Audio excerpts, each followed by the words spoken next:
Hello मेरे प्यारे बच्चों, कैसे हो आप सभी लोग। उम्मीद करती हूँ सारे बच्चे अच्छे होंगे और तैयार हो आज की सेट को करने के लिए। इससे पहले मैंने 3 सेट अपलोड कर दिए हिंदी के, जिसमें एक एक सेट में आपको 25-25 MCQs मैंने करवा दिए हैं। तो उम्मीद है कि आपने वो पिछले 3 सेट जरूर देखे होंगे। नहीं देखा है भाई तो अभी भी मौका है, दस्तूर है, जाकर के देख लेना। 24 फरवरी के पहले अपनी बढ़िया से तैयारी जरूर कर लीजिएगा अपने हिंदी एग्जाम के लिए।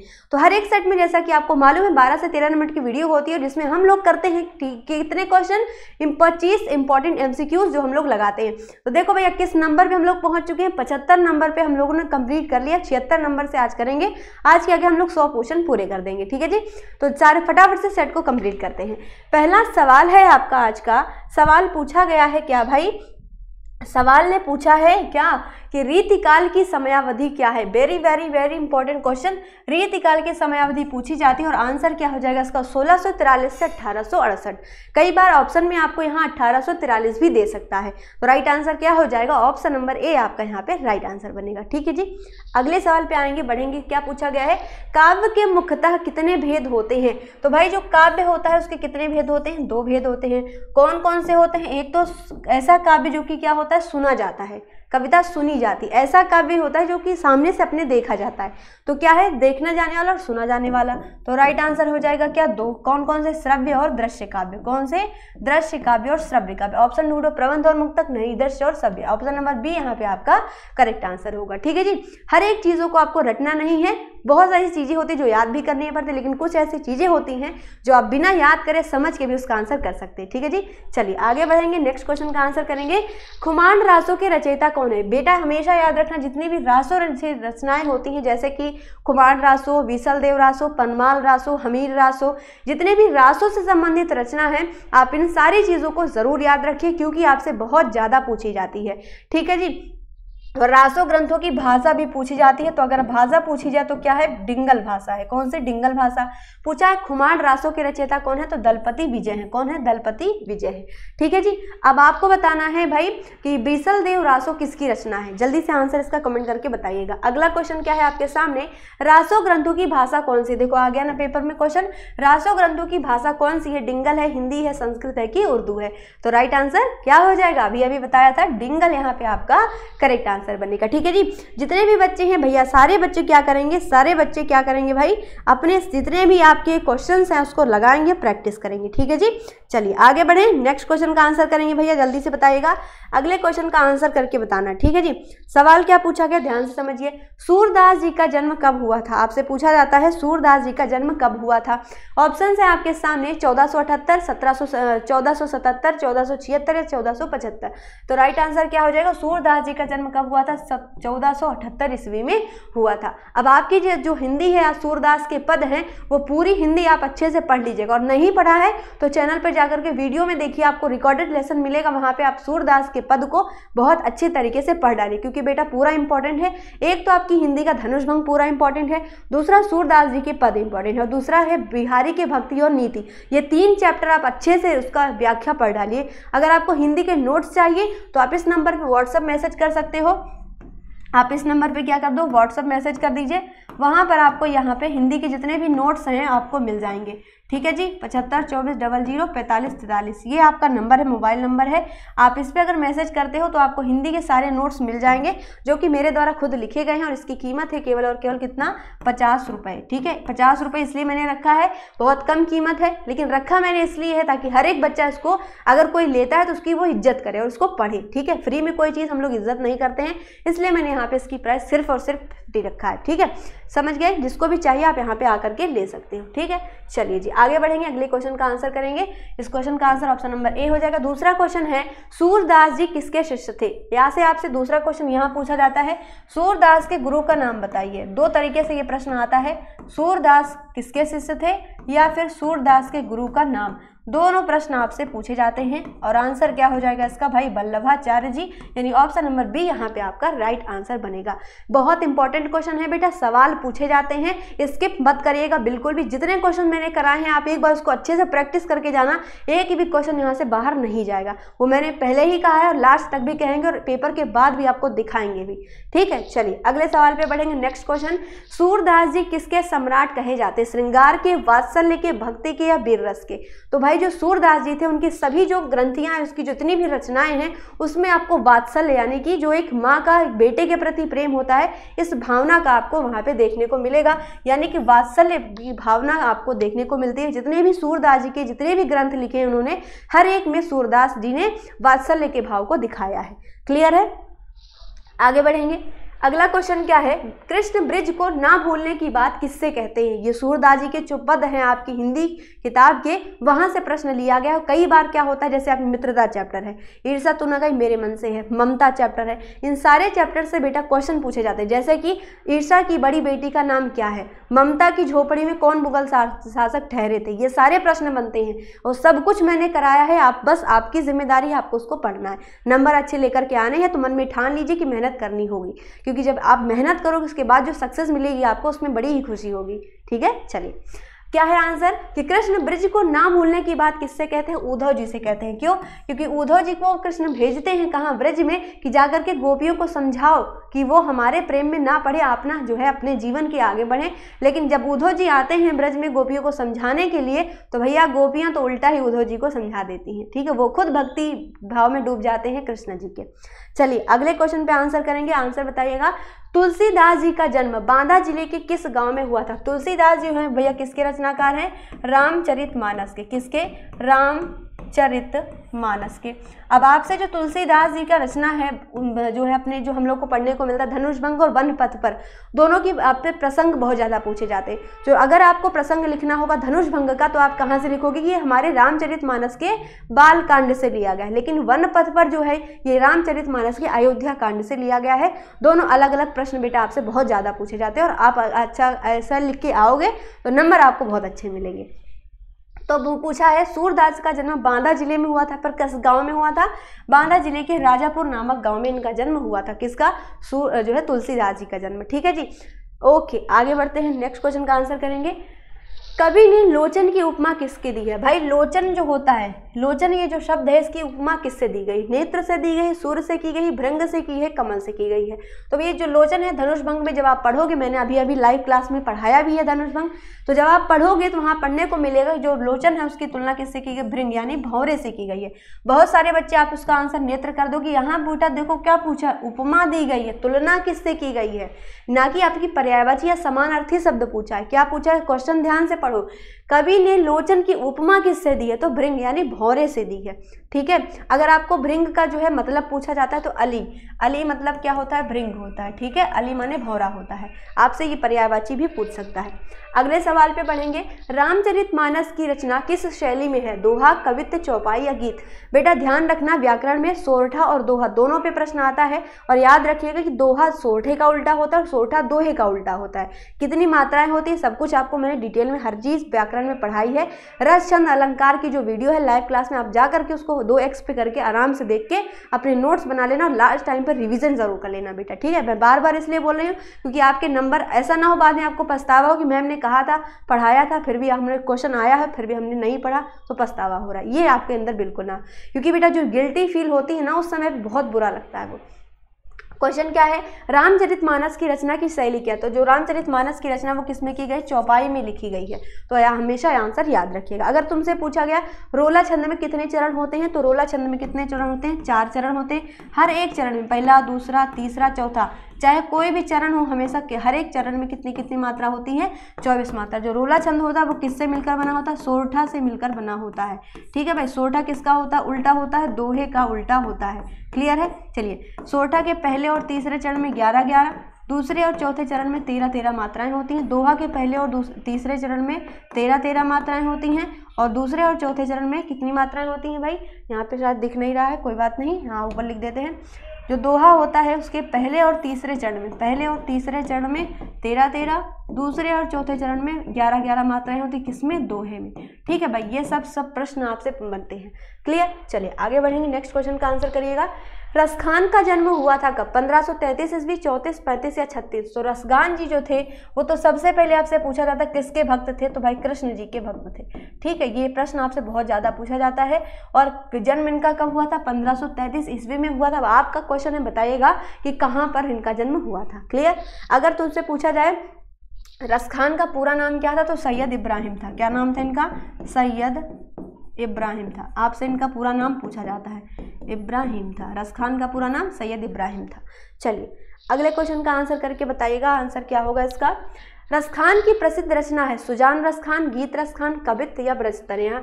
तो रसखान जी की प्रसिद्ध रचना का नाम क्या है, सुजान रसखान है। ठीक है, आपसे प्रश्न इससे बहुत ज़्यादा बनता है। क्लियर है बेटा। चलिए आगे बढ़ेंगे। रसखान की भाषा में गुण की किसकी अधिकता है, कौन से गुण की इनकी भाषा में अधिकता है। माधुर्य की है, प्रसाद की है, लालित्य की है, व्यंग्य की है। ये जो भी रसखान जी हैं उनके जो जितनी भी रचना है उसमें माधुर्य की यानी मधुरता का अत्यधिक भाव रहता है। ठीक है, बड़ी ही मधुर भाषा में इन्होंने अपनी रचनाएं की हैं। ठीक, ये हमेशा कृष्ण जी के भक्त रहे थे। चलिए आगे बढ़ेंगे। बिहारी का जन्म कब हुआ था, 1603, 1604, 1605 या 1606। बिहारी जी का जन्म कब हुआ था भाई, 1603 ईस्वी में हुआ था। कब, 1603 ईस्वी में इनका जन्म हुआ था।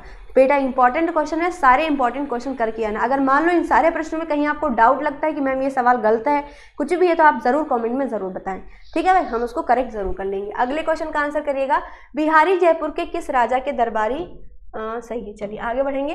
बिहारी जयपुर के किस राजा के दरबार में रहते थे। जो भाई जयपुर है वो जो है किस राजा ने बसाया था, तो राजा जयसिंह ने बसाया था। किसने बसाया था, राजा जयसिंह ने, और इसीलिए इसका नाम क्या है, जयपुर है। अगर तुमसे पूछा जाए भारत का पिंक सिटी किसको कहते हैं, यानी गुलाबी शहर के नाम से, तो गुलाबी शहर के नाम से किसको जाना जाता है, जयपुर को ही जाना जाता है। ठीक है, तो बिहारी जो थे वो जयपुर के किस दरबार के राजा रहते थे, यानी कि जय सिंह के दरबार में रहते थे। क्लियर है। आपसे बेटा ये प्रश्न सारे पूछे जाते हैं। ठीक है, चलिए अगला सवाल है। बांसुरी का रंग कैसा है, हरा है, पीला है, नीला है या सफ़ेद है। तो आपसे पूछा जाए, आप जब बिहारी के दोहे पढ़ोगे, पद पढ़ोगे, तो क्या बोलते हैं, हरित रंग की बांसुरी, है ना, यही तो बोलते हो। तो क्या है, बांसुरी का रंग कैसा है, हरा है। बांसुरी का रंग कैसा है, हरा है। सारे प्रश्न बनते हैं बेटा, इन पे याद रखिएगा। अगले सवाल। अच्छा हाँ, एक और चीज, सोहत ओढ़े पीतपटु श्याम सलोने गाथ, मनो नील मणि शैल पर आतप उपर्यो प्रभात। इसकी व्याख्या जरूर पढ़ के जाना, पेपर में बनती है। ठीक है, संदर्भ प्रसंग आपको नहीं लिखना आता तो जरूर बताना, कमेंट में हम आपको तुरंत रिप्लाई करेंगे। क्लियर। चलिए, और मेरी उम्मीद है मैं इसमें बिल्कुल बच्चों के साथ खड़ी हूँ। जब भी कोई समस्या हो बेटा तुरंत कमेंट में बोलो, आपके हर एक समस्या का हल वहाँ पे तुरंत मिलेगा। हर एक बच्चे को मैं रिप्लाई करती हूँ, ये आपको भी पता होगा, हमारी टीम तुरंत लगी रहती है। जैसे किसी बच्चे का डाउट आता है तुरंत उसका रिप्लाई उसको मिलता है। ठीक है, तो कोई भी डाउट हो तुरंत बोला करो। चलिए अगले सवाल पे बढ़ेंगे। कवि ने चित्त को क्या कहा है, चित्त को क्या कहता था। तो हम जब दोहा पढ़ते हैं तो क्या बोलते हैं, या अनुरागी चित्त की, क्या बोलते हैं, या अनुरागी चित्त की गति समझे नहीं कोई, जो जो बूढ़े श्याम रंग त्यों त्यों उज्जवल हुए। हम ये जो अनुरागी यानी प्रेमी जो मन है उसकी भावना को नहीं समझ सकते। कैसे, जैसे जैसे वो, अब श्याम का जो कृष्ण जी उनका रंग तो सांवला है, कोई चीज़ अगर काली होगी सांवली होगी उसमें कोई चीज़ हम डालेंगे तो वो तो वैसे ही रंग में हो जाएगी, है ना। लेकिन कहते हैं बिहारी जी, जो जो डूबे श्याम रंग, जो जो बूढ़े श्याम रंग, जैसे जैसे हमारा जो मन है वो श्याम के प्रेम में डूबता है त्यों तो उज्जवल हुआ, वैसे वैसे ये और अच्छा हो जाता है। यहाँ पे तुलना करेंगे, किसी काली चीज़ में आप कोई वस्तु डालोगे तो अपने आप काली हो जाएगी, लेकिन जब श्याम जी के रंग में प्रेम में डूबोगे तो आप और अत्यधिक अच्छे हो जाओगे। ठीक है, आपका रंग और सुनहरा हो जाता है। तो यहाँ पे आना क्या है, चित्त की तुलना किससे की है, अनुरागी की है। किससे, अनुरागी, या अनुरागी चित्त की। ठीक है, अगले सवाल पे पढ़िएगा। कवि के अनुसार चींटी क्या चुनती है, कण कण एक एक दाना, दाना दाना या तिनका। तो आपने जो एक चींटी है ना, चींटी को देखा, यही तो है, एक सरल विरल काली सी रेखा, है ना, तिम तिम चलते धागे सी।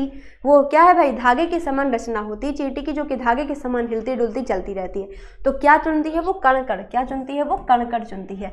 देखो बेटा, जब आप कविता पढ़ोगे अच्छे से आप अपने हिंदी की, तो आपको हर एक प्रश्न का उत्तर करने में आसानी होगी।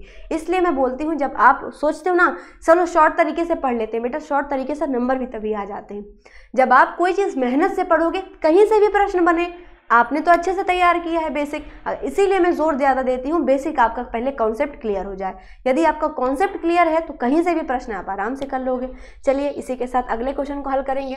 मनुष्य ने प्रथम बार किस लोक में पदार्पण किया, सूर्यलोक, पृथ्वीलोक, चंद्रलोक, या इनमें से कोई नहीं। तो चंद्रलोक में प्रथम बार। किसकी रचना है, जरा आंसर करके बताइए।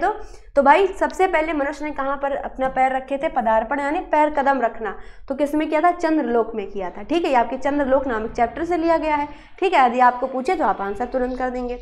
अगले क्वेश्चन का आंसर करिएगा। महादेवी वर्मा किस युग की कवयित्री हैं? प्रयोगवाद, प्रगतिवाद, छायावाद या यथार्थवाद? तो जो महादेवी वर्मा है, जिनको हम लोग क्या बोलते हैं, आधुनिक मीरा के नाम से इनको जाना जाता है। महादेवी वर्मा को हम लोग क्या बोलते हैं? आधुनिक मीरा। क्या बोलते हैं भाई? आधुनिक मीरा कहते हैं।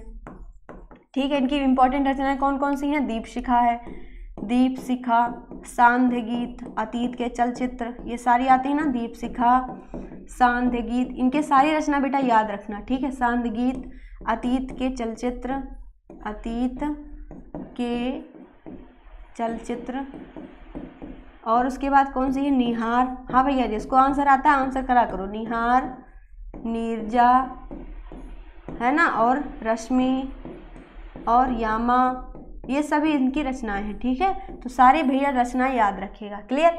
तो जो महादेवी वर्मा जी हैं वो किस युग की कवयित्री हैं? छायावाद युग की कवयित्री हैं। अगर छायावाद का दूसरा नाम पूछे तो शुक्ल युग भी आप लिख सकते हैं।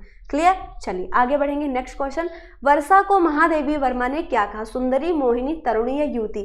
तो वर्षा सुंदरी के प्रति, यही तो आपके चैप्टर का नाम है, और हिमालय से है, दोनों महादेवी वर्मा की रचना है।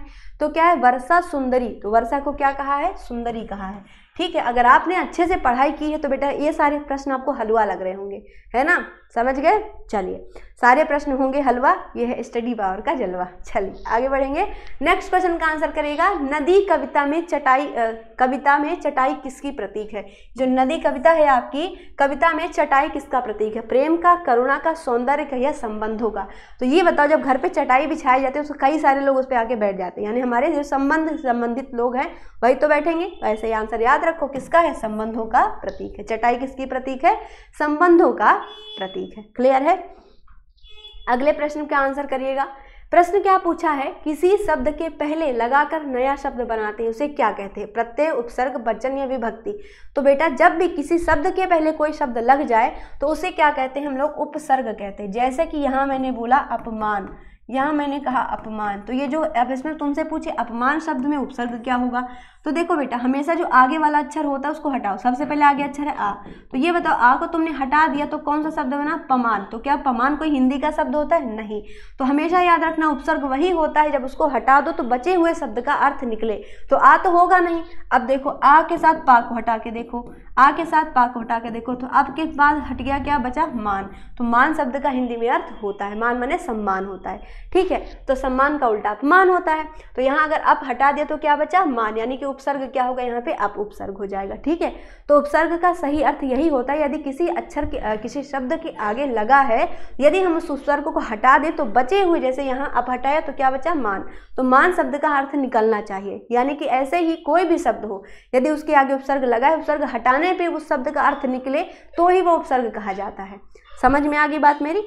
समझ में आ गई भाई? तो अगर तुमसे पूछूं अब प्रत्यय क्या होता है, तो प्रत्यय हमेशा शब्द के पीछे लगता है। जैसे मैंने कहा मिलावट, तो इसमें वट क्या है? पीछे प्रत्यय लगा है। वट, मिलावट, सजावट, बुनावट, कहावत, ये सभी सारे यहाँ पे आंसर हो जाएंगे। ठीक है जी, क्लियर आ गया? समझ में आ गया? अच्छा, अब आपको मैं होमवर्क दे रही हूँ, बताना अनु शब्द उपसर्ग लगा करके 3 शब्द आपको कमेंट बॉक्स में लिख के बताने। किस शब्द से? अनु उपसर्ग का प्रयोग करके 3 शब्द आंसर में करके बताना है। आई होप ये सारी सीरीज आपको आपके बोर्ड एग्जाम के लिए काफ़ी ज़्यादा हेल्पफुल हो रही होगी। अगर हेल्पफुल है भैया तो शेयर कर दिया करो। मेरी गुलाब जामुनों, मेरे रसगुल्लों, जरूर वीडियो शेयर किया करो। ठीक है जी, समझ गए? आया समझ में? चलिए जी, एक क्वेश्चन शायद और बच गया है 90। हाँ, एक क्वेश्चन तो मैं भूल ही गई यार। चलो, क्या है? घोड़ा गाड़ी में घोड़ा पूर्व पद है तो उत्तर पद क्या है? तो समझो पहले पूर्व पद क्या होता है। पूर्व पद माने पहले का पद, पूर्व पद माने पहले का पद, और क्या है लास्ट में? तो पूछा है उत्तर पद। उत्तर पद मतलब होता है क्या? बाद का पद। उत्तर पद माने बाद का पद। तो क्या पूछा है? घोड़ा गाड़ी जो ये शब्द है इसमें पूर्व पद क्या है? घोड़ा है। घोड़ा क्या है भाई? पूर्व पद है। तो पूछा है तो उत्तर पद क्या होगा? उत्तर पद यानी घोड़ा में आगे वाला हो गया तो बचा क्या? गाड़ी। तो राइट आंसर क्या हो जाएगा? ऑप्शन नंबर बी हो जाएगा। क्लियर है? अगर आप हिंदी बेटा कठिन नहीं होती, बस आपको उसको समझने की देरी होती है। यदि आप समझ गए तो आसान हो जाती है, नहीं समझे तो कठिन हो जाती है।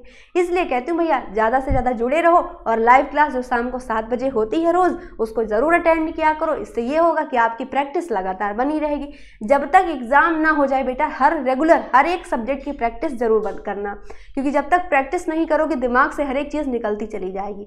ठीक है, हम कहते हैं ना कि जो प्रैक्टिस होती है वो इंसान को परफेक्ट बनाती है। तो ज़रूर आप प्रैक्टिस करो, हर एक सब्जेक्ट की प्रैक्टिस करते चलो, इसीलिए आपको MCQ सीरीज दे रहे हैं, हर एक सब्जेक्ट के MCQs दे रहे हैं, ताकि आप अपने एग्जाम की तैयारी को बेहतर तरीके से कर सको।